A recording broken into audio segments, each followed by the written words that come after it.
Good afternoon, my name is Jim Buchan, and I am very pleased to be taking this class. Although I'm not looking to be a counsellor, I know I'll take away some great ideas to help me become a better coach and teacher. A little about myself. I left school when I was 16 to play soccer in the United Kingdom professionally. At the age of 24, I moved to Vancouver after being traded to Vancouver and played for Vancouver, Calgary, and Toronto in the Canadian Soccer League. In the off season, I went back to school in Calgary and went and got my assistant AA from Mount Royal College. I then moved to get my undergraduate work from St. Francis Xavier in Nova Scotia and ended up with a teacher's degree in physical education and a Bachelor of Science. I then moved to do my graduate work in Tacoma, Washington at a school called Pacific Lutheran University. I ended up being a graduate assistant there and a men's assistant soccer coach.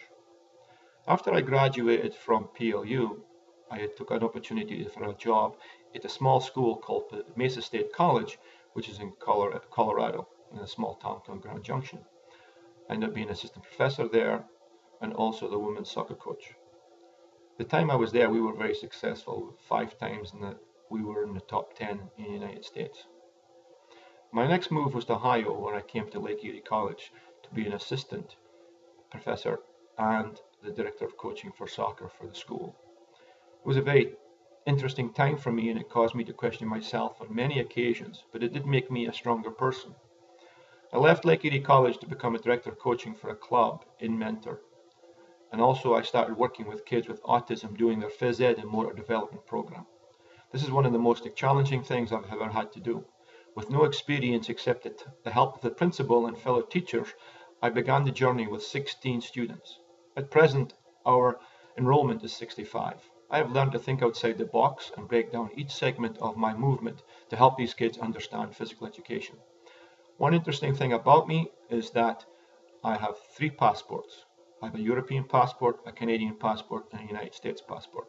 The theory I've chosen as my favorite is the health belief module. The reasons why I did this was as follows. The likelihood that a person will take action to prevent illness depends upon perception of personal vulnerability to the condition. Well, my mother had cancer, and seeing that I was vulnerable to it, I took action and engaged in precaution behaviors and decided that the perceived severity of the condition posed a threat. As I contracted my physician, the perceived effectiveness of I being motivated to change my diet effectively reduced the chances of me having the condition. The benefits must outweigh the costs involved, and obviously not having the disease is the greatest benefit. The clues to action go without saying. The stimuli of living without cancer by changing my eating habits was a definite plus. I've also had self-efficacy. Being a professional athlete, you need that, so that is the reason for my choice.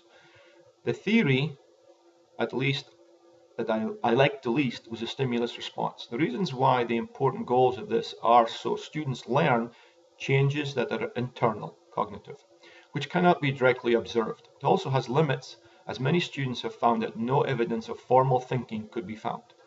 The theory has a lot of vulnerables which might affect the degrees of success.